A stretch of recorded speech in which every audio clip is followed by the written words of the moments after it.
Hello friends, let us start discussion of unit number 4. Unit number 4 is operator overloading, virtual function and exception handling. ये तीन चीजें हैं. So first of all let us discuss operator overloading. ये तीन points जो detail में unit 4 के अंदर, as I said straight away let us discuss with operator overloading point. Friends, in C++ we can make operators to work for user defined classes. Friends, हम जो class बनाते हैं, हम जो डेटा टाइप हम नई हमारी बना के लेके आते हैं बाय डेवलपिंग न्यू क्लासेस, उसके ऑब्जेक्ट हम बनाते हैं, उसके ऊपर हम प्लस माइनस मल्टीप्लिकेशन डिवीजन ऐसा नहीं कर सकते हैं. ऑपरेटर मीन्स अरिथमेटिक है, लॉजिकल ऑपरेटर्स, बहुत सारे ऑपरेटर्स हैं. For example arithmetic operator plus है. मैं अगर ऐसा लिखता हूँ इंटीजर ए बी एंड सी, और ए के अंदर कुछ वैल्यू है, बी के अंदर कुछ वैल्यू है, फिर मैं ऐसा लिखूंगा कि c is equal to a plus B, तो ये नॉर्मल है, ये a और b का टोटल होके c के अंदर उसकी वैल्यू स्टोर होगी, ये हो सकता है. लेकिन अगर कोई क्लास है, क्लास स्टूडेंट, उसका s1 s2 s3 ऐसे सब्जेक्ट, ऐसे ऑब्जेक्ट्स है हमारे पास, और s3 is equal to s1 plus s2 ऐसा करेंगे तो क्या होगा? क्या ऐसा हो पाएगा? तो यही हमको करना है, तो उसको बोला जाएगा ऑपरेटर ओवरलोडिंग. ओवरलोडिंग के कंसेप्ट हम आगे भी पहले पढ़े हुए हैं. फॉर एग्जांपल फंक्शन ओवरलोडिंग या फिर कंस्ट्रक्टर ओवरलोडिंग. तो ओवरलोडिंग में एक्चुअली में होता क्या है, जो उसका मूल नेचर जो है, ठीक है, मेन वो तो रहेगा ही रहेगा, लेकिन और भी कुछ चीजें उसको हम चिपका रहे हैं. फंक्शन ओवरलोडिंग के अंदर क्या होता था, एक ही फंक्शन लेकिन मल्टीपल अलग अलग उसका टास्क रहता था. कंस्ट्रक्टर में भी सेम था, उसके नंबर ऑफ आर्ग्यूमेंट्स, उसकी डेटा टाइप आर्ग्यूमेंट्स की वो चेंज करके हम एक ही कंस्ट्रक्टर नाम एक ही, लेकिन मल्टीपल उसके हम फॉर्म्स बनाते थे. Over here again let me read this 3 points and then we shall discuss practical aspects.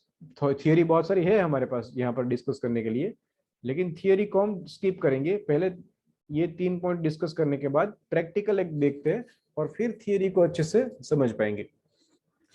So let me read these 3 points again. In C++, we can make operators to work for user-defined classes.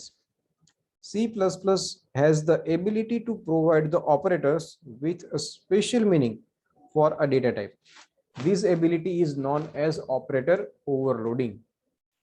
Operator overloading in C++ is one of the best feature that is used to overload most of the operators like plus minus multiplication. बहुत सारे operators है इसके अलावा भी जिसको हम overload कर पाएंगे. कुछ ऐसे भी है जिसको हम ओवरलोड नहीं कर सकते, वो भी हम उसका लिस्ट देखेंगे. ये थियोरी बहुत हो गई, आगे और भी थियोरी, लेकिन उसको हम यहाँ से अभी के लिए पॉज कर देते, थियोरी को डिस्कस नहीं करते. Friends, I do have program available, but again before discussing programme,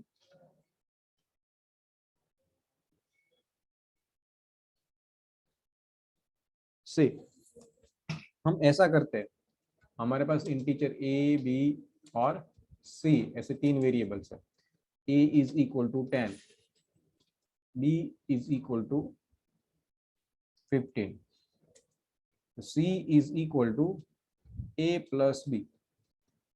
तो ये ठीक है, अच्छा है, हम ऐसा कर सकते हैं, कोई दिक्कत नहीं है.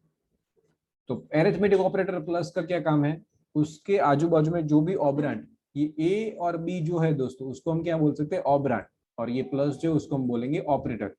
तो plus is a binary operator, उसको अपना काम करने के लिए दो ऑपरेंड्स की जरूरत है. इन उसके आजू बाजू में जो भी दो ऑपरेंड्स है उसका टोटल करके यहाँ पर वो पास करेगा. तो ये हो गया अरिथमेटिक ऑपरेटर नॉर्मल. ये जो इनबिल्ट डेटा टाइप है, इंटीजर फ्लोट ऐसे, तो इसके ऊपर ये प्लस ऑपरेटर बहुत अच्छे से इजीली काम करेगा, कोई दिक्कत नहीं है. मैं अभी कोई एक क्लास बना रहा हूँ, क्लास का नाम है स्टूडेंट. स्टूडेंट के अंदर उसका roll number, name, address, email ID, date of birth, ये वो बहुत सारी चीज है, सब्जेक्ट्स, और उसके मैं ऑब्जेक्ट्स बनाता हूँ S1, S2, S3, और फिर S1 और S2 के अंदर कुछ डेटा लेते भी हम, और उसके बाद अगर ऐसा करेंगे हम S3 is equal to S1 plus S2. Is it possible? क्या ऐसा हो पाएगा?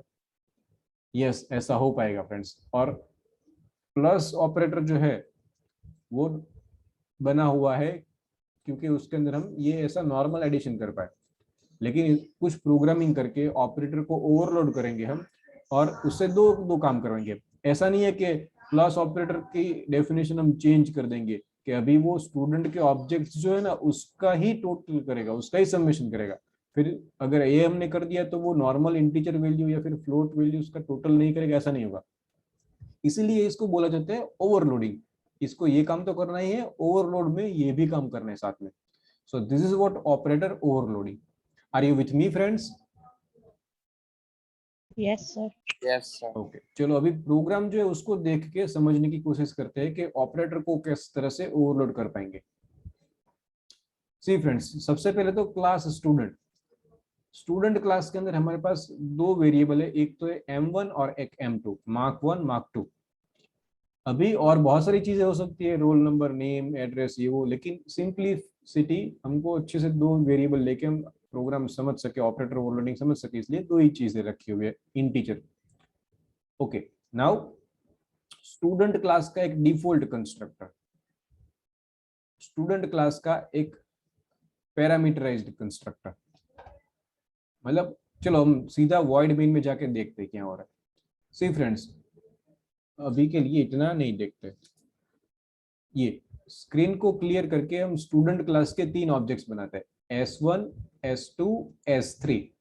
S3 जो वो ऐसे ही है, उसके अंदर कुछ हम आर्ग्यूमेंट पास नहीं करते, और इसी के लिए हम डिफॉल्ट कंस्ट्रक्टर बना रहे हैं। और दूसरा जो कंस्ट्रक्टर बनाया हुआ है वो इन दोनों के लिए। इसके अंदर हम क्या करते हैं, आर्ग्यूमेंट के अंदर मार्क्स पास कर रहे हैं। स्टूडेंट 1 के M1 के अंदर मार्क्स है 25 और M2 में 35। S2 स्टूडेंट 2, उसके M1 मार्क्स 1 में है 10 और मार्क्स 2 में है 12। अभी हम क्या ऐसा कर पाएंगे, S3 is equal to S1 plus S2, मतलब S3 के अंदर S1 और S2, स्टूडेंट 3 को हमें टोटल करके देना है। स्टूडेंट 1 ने जो मार्क्स अचीव किए वो स्टूडेंट 2 के मार्क्स, और उसको फिर यहाँ पर स्टोर करवाना है। So this is what we want to achieve. तो सबसे पहले तो इसके लिए हमने ये कंस्ट्रक्टर बना दिए, वो देख लेते हैं। चलो, ये एक डिफॉल्ट कंस्ट्रक्टर का, ताकि हम बिना आर्ग्यू पैरामीटराइज वाला कोई ऑब्जेक्ट भी डिक्लेयर कर सके। और ये पैरामीटराइज्ड कंस्ट्रक्टर, जो भी ऑब्जेक्ट बनाएगा उसके अंदर ए और बी के अंदर जो वैल्यू पास होगी वो M1 और M2 को अच्छे से इनिशियलाइजेशन मिल जाएगा।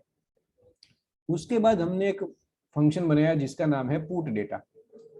ये फ्रेंड्स M1 और M2 जो है वो हमारे पास प्राइवेट में है, उसको एक्सेस करने के लिए ये पुट डेटा, ताकि पुट डेटा के जरिए हम क्या करेंगे, इसकी वैल्यू को प्रिंट करवाएंगे, M1 में क्या है और M2 में क्या है। तो इतना तो हमको आता है दोस्तों। Now this is what something new. Student, okay, now what is this, operator overload किया तो ये it is nothing but a function, ये एक नॉर्मल फंक्शन ही है दोस्तों।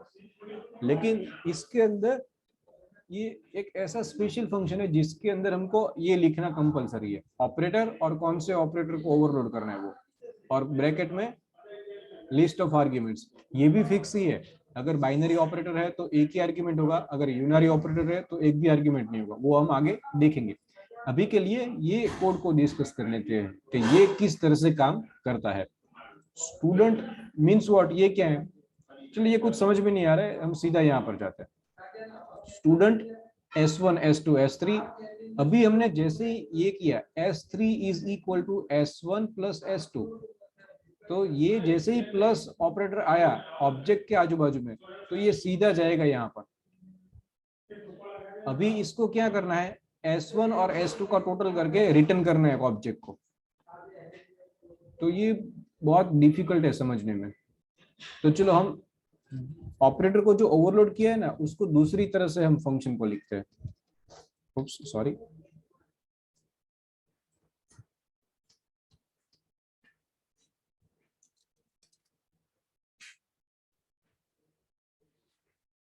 चलो एक बात हम ये जानते हैं कि ये S1 डॉट पुट डेटा, तो पुट डेटा का कोड क्या है वो देखते हैं। फ्रेंड्स, पुट डेटा के अंदर हम क्या कर रहे हैं, M1 और M2 को प्रिंट कर रहे हैं। अभी ये पॉइंट हमने बहुत स्टार्टिंग में सीख लिया था, समझ लिया था कि M1 और M2 मतलब क्या है। हमारे पास S1 ऑब्जेक्ट है, S2 ऑब्जेक्ट है, S3 ऑब्जेक्ट है। भैया आप किस M1 और M2 की बात कर रहे हो? यहाँ पर पुट डेटा जो प्रिंट करेगा डेटा मार्क्स 1 और मार्क्स 2, तो किसके डेटा को प्रिंट करेगा? तो हमने ये जान लिया था कि जो कोई भी फंक्शन उसको कॉल करेगा पुट डेटा को, उसके मेंबर के साथ पुट डेटा फंक्शन काम करने वाला है। Not only put data friends, कोई भी फंक्शन, ठीक है, उसको S1 कॉल करेगा तो उसके डेटा मेंबर के साथ वो काम कर सकता है। तो यहां पर क्या हो रहा है, यहाँ पर S1 is calling this plus operator, overload किया हुआ फंक्शन जो उसको कॉल कर रहा है फ्रेंड्स। चलो इसको दूसरी तरह से हम इस तरह से भी लिख सकते हैं, S3 is equal to S1 dot operator, operator plus और ब्रैकेट के अंदर S2। इस तरह से भी हम ये फंक्शन को कॉल कर सकते हैं। तो ये जो फंक्शन हमने कॉल किया, ऑपरेटर प्लस नाम का जो ओवरलोड किया हुआ ऑपरेटर है उसका फंक्शन ने कॉल किया, तो किस ऑब्जेक्ट ने इसको कॉल किया हुआ है? S1 ने कॉल किया हुआ है। तो ये तो क्लियर है। जिस तरह से ये पुट डेटा जो है M1 और M2 को एक्सेस करता था, तो हम ऐसा मान सकते हैं कि वो S1 के S1 ऑब्जेक्ट के मेंबर है। सेम वे ओवर हियर, ये ऑपरेटर नाम का जो फंक्शन हमने बनाया हुआ है उसके अंदर हम M1 और M2 के बारे में जो भी बात करेंगे तो वो किसके होंगे? सब स्टूडेंट 1 के। फिर ब्रैकेट के अंदर हम वापस से S2 मतलब दूसरा जो ऑब्जेक्ट है ना उसको हम आर्ग्यूमेंट में पास कर रहे हैं। ऐसा क्यों? क्योंकि देखो दोस्तों, S1 के जो डिटेल्स है वो तो हमको ऐसे ही वहां पर मिल जाएंगे, लेकिन दूसरा जो ऑब्जेक्ट जिसको हमें टोटल करवाना है उसको हम क्या कर रहे हैं? आर्ग्यूमेंट में भेज रहे हैं। तो चलो अभी हम वापस जाते हैं यहाँ पर। ये जो फंक्शन है उसके अंदर ये M1 अगर मैंने लिखा तो ये हमको समझ लेना है स्टूडेंट 1 की बात कर रहे हैं, S1 की। और ये दूसरा जो ऑब्जेक्ट हम आर्ग्यूमेंट में भेज रहे हैं उसको हम यहाँ पर होल्ड कर रहे हैं। जो भी हम ऑब्जेक्ट भेज रहे हैं उसकी डेटा टाइप, और तो ये हमको मालूम है, अगर हम स्टूडेंट क्लास का एक ऑब्जेक्ट पास कर रहे हैं तो हमको यहाँ पर लिखना होता है स्टूडेंट और ओबीजे, मतलब S2 जो भी है वो कॉपी होके यहाँ पर आ जाएगा।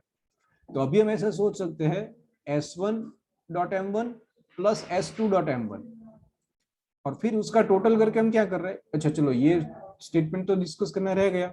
स्टूडेंट ANS मतलब एक ANS नाम का ऑब्जेक्ट बना रहे हैं स्टूडेंट डेटा टाइप का, जिसके अंदर हम क्या करेंगे? इन दोनों का टोटल करेंगे, S1 का और S2 का।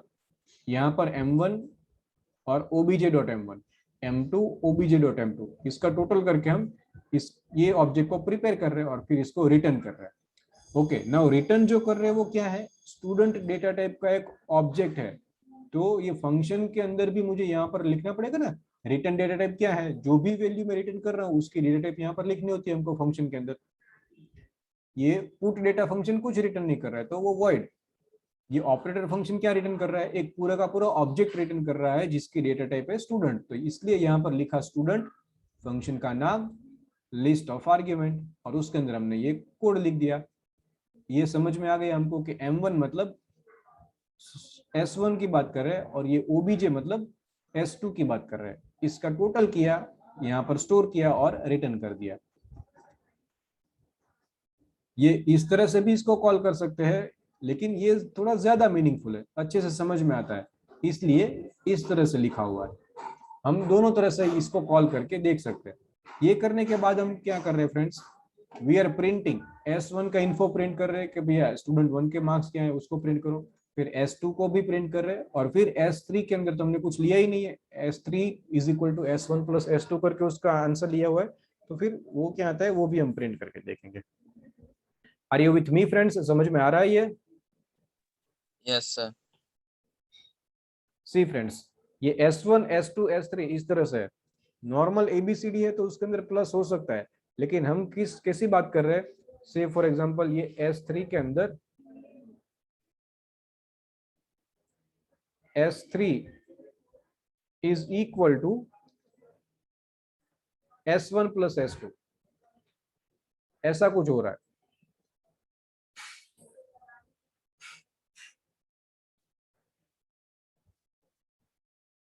नॉर्मल वेरिएबल्स है तो टोटल हो जाता है, लेकिन ये ऐसा है तो हम क्या कर रहे हैं? कि इसका M1 टोटल करके यहाँ पर स्टोर कर रहा है, इसका M1 इसका M2 और M2 कॉपी एडिशन करके यहाँ पर स्टोर कर रहा है.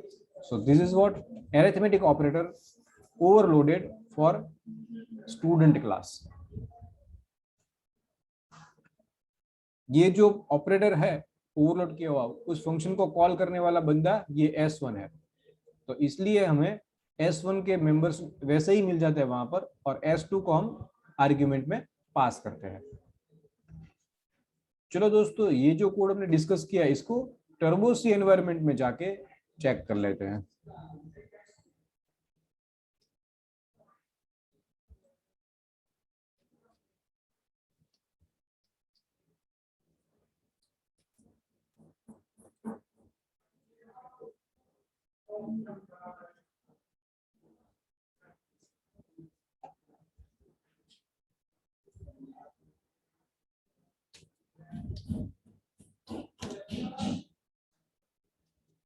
OP1 ऐसा ऑपरेटर ओवरलोडिंग 1 ऐसा ये प्रोग्राम का नाम बनाया हुआ है, और ये जो हमने कोड डिस्कस किया वही है.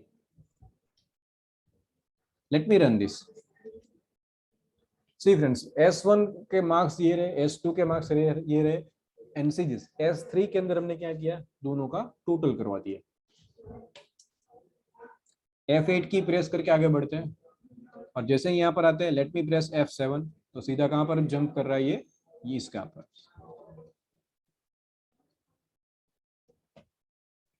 वापस से दूसरी तरह से हम ये फंक्शन को कॉल करते हैं. चलो इससे ऐसे मुझे नहीं करवाना है. व्हाट आई वांट इज हमको अच्छे से समझ में आए कि ये S1 भाई साहब है वही कॉल कर रहे हैं प्लस ऑपरेटर को. तो मैं ऐसा लिख सकता हूँ friends, S3 is equal to S1 dot operator. कौन सा ऑपरेटर, प्लस ऑपरेटर, और आर्ग्यूमेंट में कौन सा S2 को पास कीजिए. There is no error. मैं इस तरह से लिखूं या इस तरह से लिखूं, ये दोनों सेम ही है. हमको थोड़ा फीलिंग आए कि अच्छा चलो देखो अरिथमेटिक हो रहा है, ऑपरेटर S1 प्लस S2 का टोटल हो रहा है और वो S3 में जा रहा है, ऐसा हमको स्टेटमेंट समझ में आए, इसलिए इस तरह से भी चलेगा और इस तरह से भी चलेगा. Let me run this. There is no change friends, it is functioning perfectly.